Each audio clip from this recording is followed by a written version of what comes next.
السلام علیکم ورحمۃ اللہ وبرکاتہ۔ بسم اللہ الرحمن الرحیم، والصلاة والسلام علی سید الانبیاء والمرسلین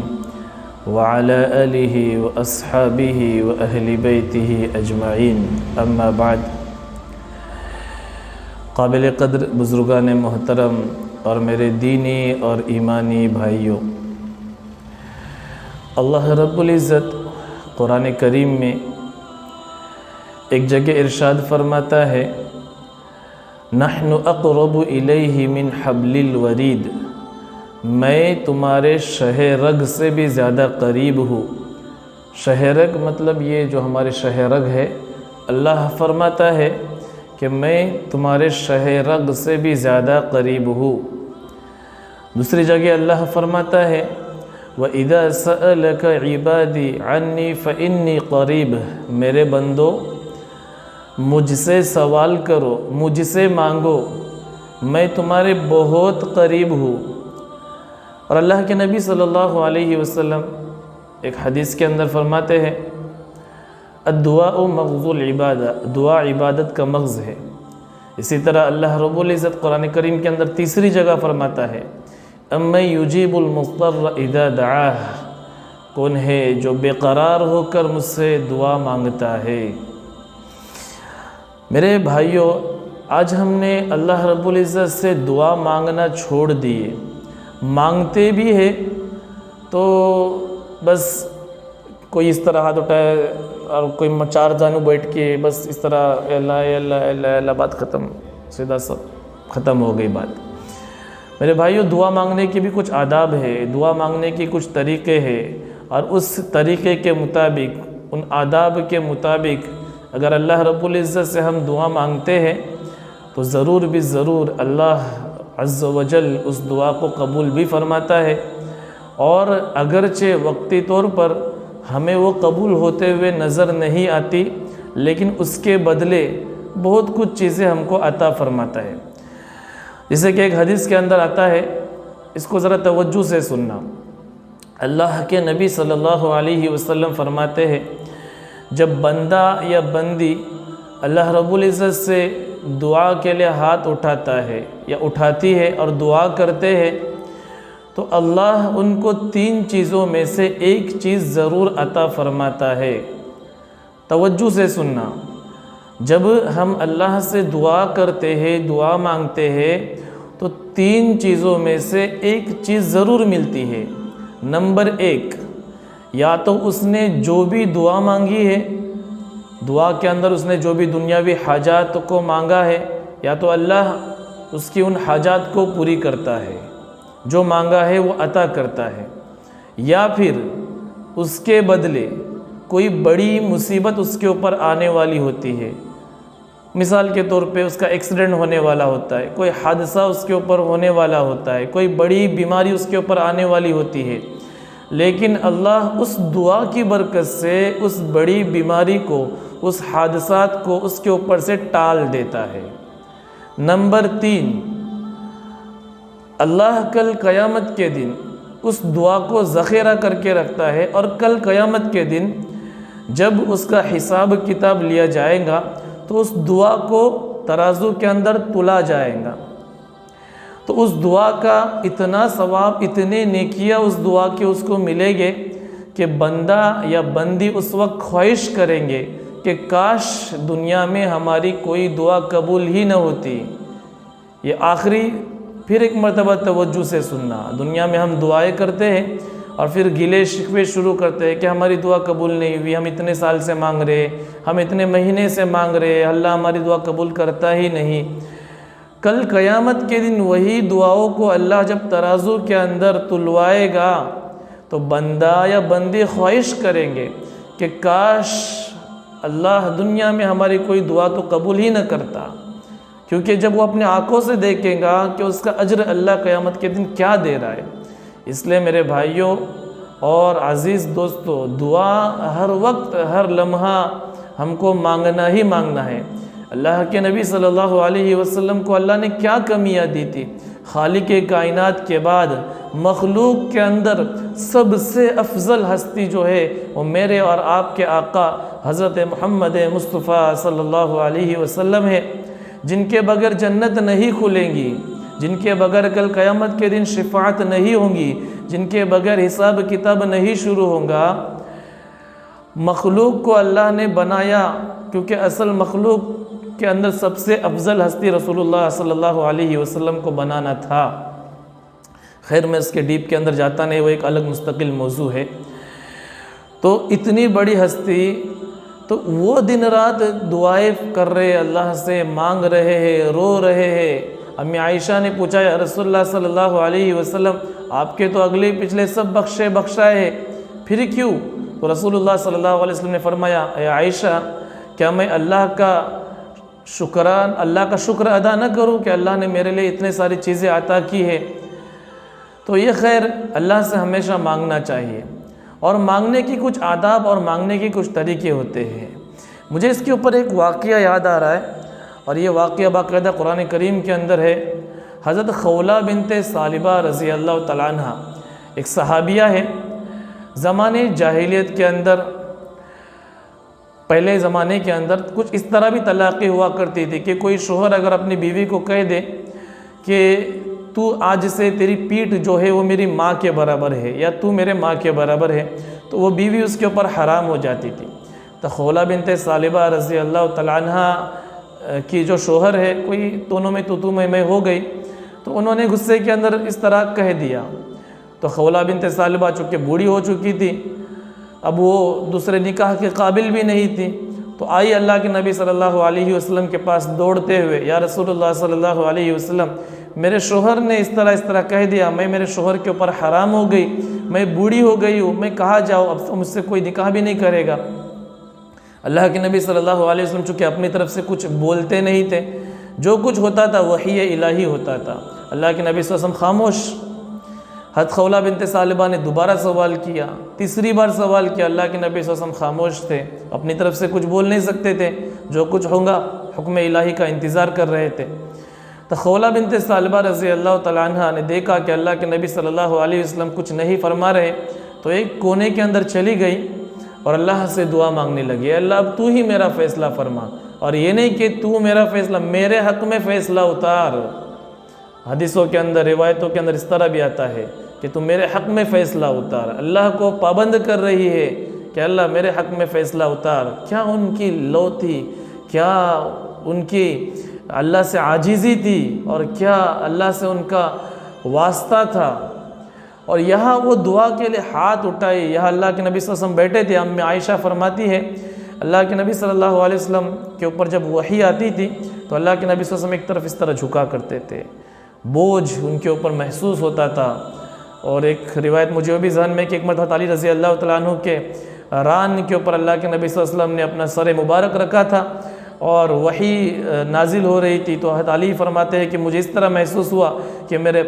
پاؤں کے اوپر بہت بڑا پہاڑ رکھا ہوا ہے۔ تو خیر اللہ کے نبی صلی اللہ علیہ وسلم ایک طرف اس طرح جھک گئے، اور پسینہ خوب شدید سردی کے اندر بھی اللہ کے نبی صلی اللہ علیہ وسلم پسینہ ہوا کرتے تھے جب ان کے اوپر وحی اترتی تھی۔ تو امی عائشہ فرماتی ہے یہاں خولہ بنت ثعلبہ اس طرح دعا کے لیے ہاتھ اٹھاتی ہے، اور وہاں اللہ کے نبی صلی اللہ علیہ وسلم کے اوپر وحی کے اثرات شروع ہوتے ہیں۔ تو میں نے فوراً خولہ کو کہا، خولہ آہستہ آہستہ، اللہ کے نبی صلی اللہ علیہ وسلم کے اوپر وحی اتر رہی۔ پھر وہاں پہ وہ زور سے رونے لگی کہ کہیں ایسا نہ ہو کہ میرے بخلاف فیصلہ اتر جائے۔ پھر اللہ کو مرا، اللہ میرے حق میں فیصلہ اتار۔ اور آیت نازل ہوئی 28ویں پارے کی شروع کی آیتیں ہیں، قد سمع اللہ قول التی تجادلک فی زوجہا وتشتکی الی اللہ واللہ یسمع تحاورکما ان اللہ سمیع علیم۔ اے میرے حبیب، جب تیرے پاس ایک عورت اپنے خاوند کا جھگڑا لے کر آئی، اس وقت تو نے اس کی نہیں سنا، لیکن میں اس وقت اس کی سن رہا تھا۔ قد سمع اللہ قول التی تجادلک فی زوجہا وتشتکی الی اللہ واللہ یسمع تحاورکما، میں ہی سن رہا تھا۔ تو اللہ نے ان کے حق میں فیصلہ اتارا۔ کیا کہا کہ اتنا جو وہ مسئلہ ہے کہ غلام آزاد کر دو تمہاری یہ طلاق ختم ہو جائیں گی۔ تو یہ ان کے اللہ سے تعلقات تھے اور اللہ سے مانگا کرتے تھے اور اللہ ان کی فوراً دعائیں قبول کرتا تھا۔ اب مجھے اور ایک واقعہ یاد آ رہا ہے، پہلے زمانے کے اندر ایک کولی تھا، مشہور واقعہ ہے، بہت مرتبہ آپ نے بہت سارے علماء کرام سے سنے بھی ہوگے۔ تو وہ کولی راستے سے جا رہا تھا، ایک ڈاکو راستے میں ملا، کہا کہ یہ راستہ بہت اچھا ہے، اسے نہیں پتا تھا کہ ڈاکو تھا، تو کہنے لگا میں تو ہمیشہ اس طرف سے جاتا ہوں، نہیں یہ راستہ بہت اچھا ہے، خیر دونوں میں تو میں ہو گئے، بولے یہ راستہ اچھا ہے، خیر اس راستے سے وہ گزر گئے اور جب جنگل کے اندر پہنچ گئے دیکھے تو بہت سارے لاشیں بکھری ہوئی ہے، تو وہ ڈاکو نے فوراً اپنی تلوار ہاتھ میں لے کر کہا کہ میں تجھے قتل کروں گا اور پھر تیرا سب سامان جو ہے وہ اپنے قبضے میں لے لوں گا۔ تو انہوں نے کہا بھائی میرا یہ سب سامان لے لے اور مجھے چھوڑ دے، مجھے قتل و غارت نہیں، مجھے یہ سب چیزیں نہیں کرنا ہے، میرا سامان لے لے، مجھے چھوڑ دے۔ وہ کہنے لگا مجھے قتل کروں گا پھر سامان لوں گا، تو کہنے لگا مجھے 2 رکعت نماز پڑھنے کی اجازت دو۔ تو وہ ہنسنے لگا ڈاکو، کہنے لگا کہ یہ جتنے بھی یہاں پہ جو مردے لاشیں پڑی ہوئی ہیں انہوں نے بھی مجھ سے یہی کہا تھا کہ 2 رکعت نماز پڑھنے دو، کچھ نہیں ہوا ان کا، بس یہ سب ایسے قتل پڑھ، میں نے ان کو قتل کیا اور سب سامان بھی میں نے لوٹ لیا، خیر تو بھی پڑھ لے دیکھتے تیرا بھی کیا ہوتا ہے۔ تو انہوں نے رکعت باندھی اور نماز کے اندر وہی جب میں نے آیت پڑھی اَمَّن یُجِیبُ الْمُضْطَرَّ اِذَا دَعَاهُ، تو وہ نماز کے اندر رونے لگے اور دعا اللہ کی طرف متوجہ ہوئے۔ یہاں نماز کے اندر ہی سلام پھیرنے سے پہلے ایک فرشتہ آسمان سے آیا اور اس ڈاکو کا سر قلم کر کے چل ہی رہا تھا کہ انہوں نے فوراً سلام پھیر دی اور سلام کے بعد فوراً ان کو روکا، کہنے لگا وہ اللہ کے بندے تم کون ہو، یہاں کیسے آئے؟ تو وہ فرشتہ کہنے لگا میں 4 آسمان کا فرشتہ ہوں، جب تم نے پہلی مرتبہ اللہ سے صدائیں لگائی تو پہلے آسمان کے دروازے جو ہے وہ کھڑکھڑانے لگے، جب دوسری مرتبہ صدائیں لگی تو 7 آسمان کے دروازے جو ہے وہ کھڑکھڑانے لگے، جب تیسری مرتبہ تم نے اللہ سے صدا لگائی تو اللہ نے کہا کون ہے جو میرے اس بندے کی مدد کے لیے تیار ہے؟ تو میں 4 آسمان کا فرشتہ ہوں، میں نے کہا اللہ میں تیار ہوں، اللہ نے مجھے بھیج دیا، میں یہاں کے اس کا کام تمام کر دیا۔ تو یہ ان کے تعلقات تھے، اس طرح اللہ سے مانگا کرتے تھے اور فوراً اللہ ان کی دعائیں بھی قبول کیا کرتا تھا۔ اور ایک مجھے واقعہ یاد آ رہا ہے، یہ ایک نوشیروان بادشاہ تھا اور اس کی بیوی تھی شیرین، نوشیروان بادشاہ، اس کی بیوی تھی شیرین۔ تو اس کے کچھ نوشیروان بادشاہ، پہلے زمانے میں بادشاہ کو لوگ ہدایہ، تحفے، تحائف پیش کیا کرتے تھے، تو ایک غریب تھا مچھلی پکڑنے والا، تو وہ بادشاہ کے پاس مچھلی لے کر آیا، تو بادشاہ خوش ہوا اور اس کو 4 دینار دے دیے، 4 دینار یا 4 درہم یا 4 دینار یا 4 درہم کچھ ہے، واقعے کے اندر مجھے ذہن میں نہیں آ رہا ہے، خیر 4 کا عدد ہے، 4 دینار یا 4 درہم۔ تو بہت خوش ہوا اور خوشی خوشی جانے لگا۔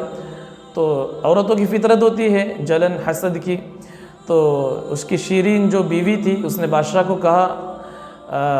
آپ نے یہ کیا کر دیے، ایک اتنی سی مچھلی کے اوپر اتنا بڑا آپ نے ہدیہ دے دیے، کل کوئی بڑا تحفہ آپ کے پاس لائے گا تو آپ کیا اس کو دیں گے، پھر آپ کو تو اس سے بھی بڑی رقم دینا پڑیں گی۔ تو بادشاہ کہنا بات تو صحیح ہے، پھر اب کیا کریں؟ تو بادشاہ نے کہا کہ اب اگر اس کو میں بلاؤں گا اور اس سے لے لوں گا تو میری بھی عزت خاک میں مل جائیں گی، کیونکہ بادشاہ جب کسی کو دے دیتا ہے اور اس کے پاس دوبارہ مانگتا ہے تو بادشاہ کی تو عزت چلی جائیں گی۔ تو بیوی نے کہا میں ایک ترکیب بتاتی ہوں۔ تو بولے کیا ترکیب ہے؟ بولے اس کو بلاؤ اور اس کو پوچھو کہ جو تو نے مچھلی دی ہے یہ مرد ہے یا عورت ہے؟ اگر اس نے کہا مرد ہے تو کہا مجھے اسے کہو کہ مجھے عورت چاہیے تھی اور اس سے پیسہ لے لو اور اس کو مچھلی دے دو، اور اس نے کہا کہ مجھے عورت ہے تو کہو مجھے مرد چاہیے تھا اور اس کو مچھلی اس کی دے دو اور اس کو پیسہ لے لو۔ بادشاہ نے اس کو بلایا اور بادشاہ نے اس کو سوال پوچھا کہ یہ جو تو نے لایا ہے یہ مرد ہے یا عورت ہے؟ اس نے کہا حضرت نہ مرد ہے نہ عورت ہے، بیچ کی یہ خنثی ہے۔ تو بادشاہ ہنسنے لگا اور اس کے اس جواب پر اس کو اور 400 ہے یا 4 ہے جو بھی ہے، معاف کرنا مجھے ذہن میں نہیں آ رہا ہے، لیکن 4 کا عدد ضرور ہے، تو وہ درہم یا دینار جو ہے وہ بادشاہ نے اس کو دے دیے۔ تو وہ اور خوش ہو گیا اور خوشی خوشی جانے لگا۔ تو شیری کو اور غصہ آیا، تو شیری نے جاتے جاتے اس کے ہاتھ سے نا کچھ 1 درہم تھا وہ گر گیا اس کے ہاتھ سے، یا دینار تھا وہ گر گیا اس کے ہاتھ سے، تو اس کو اس نے اٹھایا۔ تو شیری کو اور غصہ آیا، شیرین کہنے لگی کہ اس کو بلاؤ اور اس کو پوچھو اتنا سب کچھ تجھے بادشاہ نے انعام دیا، 1 روپیہ یا 1 دینار جو تھا وہ گر گیا تیرے ہاتھ سے تو وہ چھوڑ نہیں سکتا تھا، اتنا کنجوس ہے۔ تو بادشاہ نے اس کو بلایا اور بادشاہ نے اس کو یہ سوال کیا کہ میں نے اتنا سارا تجھے ہدیہ دیا، تحفہ دیا، 1 دینار یا 1 درہم جو بھی تھا وہ گر گیا تھا تیرے ہاتھ سے، تو اس کے اوپر بھی تو اتنا کنجوس کہ تو نے اٹھا کے اس کو لے لیا، اگر گر جاتا تو کیا مسئلہ تھا؟ تو اس نے جواب دیا کہ بادشاہ سلامت، میں بالکل اس کو چھوڑ دیتا، لیکن اس سکے کے اوپر آپ کا نام مبارک تھا، تو میرے دل کے اندر ایک خوف تھا کہ آپ کے نام مبارک کے اوپر کوئی پاؤں نہ ڈال دے، تو اس لیے میں نے اس کو اٹھایا، آنکھوں سے لگایا، اس کو چوما اور دوبارہ میں نے اپنے رکھ لیا۔ بادشاہ اور خوش ہوا اور بادشاہ نے اس کو اور 400 درہم یا 400 دینار جو بھی تھے وہ دے دیے، یعنی 1200 ہو گئے۔ تو یہ تو ایک انسان معمولی سے تھا اور معمولی سا بادشاہ تھا، وہ اتنا خوش ہوا اس کی تعریف کے اوپر کہ اتنا سب کچھ دے دیا۔ تو یہ آقا ہے میرے اور آپ کا آقا، معاف کرنا، یہ تو خالق کے کائنات ہے جس کے خزانے میں کوئی کمی نہیں ہے۔ اگر پوری دنیا اکٹھی ہو جائے ایک جگہ پہ، جن و انس، فرشتے اور تمام مخلوقات سب کے سب ایک جگہ اکٹھے ہو جائے اور سب کے سب مانگنا شروع کر دے اللہ رب العزت سے، اتنا مانگے کہ جتنا اللہ نے اس کو عقل عطا کی ہے، جو چاہے جتنا چاہے مانگے، اور اللہ سب کو سب کچھ دے دے ایک ہی وقت میں، پھر بھی اللہ کی قسم اللہ کے خزانے کے اندر اتنی بھی کمی نہیں آئیں گی کہ سوئی کو اگر سمندر کے اندر ڈبو کر نکال دے تو اس کے اوپر جو قطرہ لگا ہوا ملے گا، اتنی بھی اللہ کے خزانے کے اندر کمی نہیں ہوگی۔ تو اللہ ہے، خالق ہے، جس نے ہم کو پیدا کیا، جس کی یہ دنیا ہے، جس کی زمین و آسمان، سورج، چاند، ستارے، سیارے۔ ان ربکم اللہ الذی خلق السماوات والارض فی 6 ایام ثم استوى علی العرش یغشی اللیل النہار یطلبہ حثیثا والشمس والقمر والنجوم مسخرات بامرہ الا لہ الخلق والامر تبارک اللہ رب العالمین۔ جس نے 6 دنوں کے اندر زمین اور آسمان کو پیدا کیا، چاند اور سورج کو پیدا کیا، اور لیل اور نہار کو پیدا کیا، اور پھر عرش کے اندر، عرش کے اوپر اپنے کرسی کو بنایا، اس کے اوپر مستوی ہوا، اور اس کے بعد وہ حکم چلاتا ہے۔ ہاں، تو میرے بھائیوں، اللہ سے مانگنا ہے، ہمیشہ مانگنا ہے۔ میں دوبارہ ایک مرتبہ کہتا ہوں، 3 چیزوں میں سے ایک چیز ضرور ملتی ہے، یا تو جو مانگا ہے یا مانگی ہے اللہ اس کو عطا کرتا ہے، یا پھر اس کے بدلے کوئی بڑی مصیبت، کوئی بڑی بلا اس کے اوپر آنے والی ہوتی ہے، کوئی بڑی بیماری اس کے اوپر آنے والی ہوتی ہے، اس کو اللہ اس سے ہٹا دیتا ہے، یا پھر